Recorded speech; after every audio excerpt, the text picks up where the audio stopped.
and gentlemen, good evening.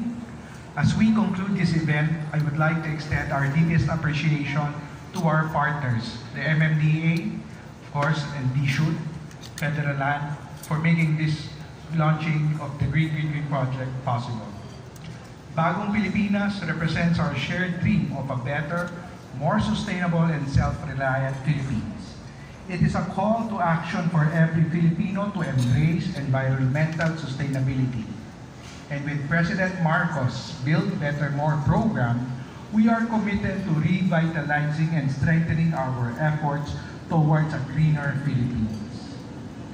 Now that we have officially launched our LGSF Green Green Green program, I urge every LGU to actively participate, maximize and take this opportunity to continuously improve our localities. Your strong involvement is vital to the success of this initiative. Let us all unite in our efforts, show our support, and persistently strive for success as proactive stewards of the environment. Together, we can achieve a brighter, greener future for all. Maraming salamat po and good evening to everyone.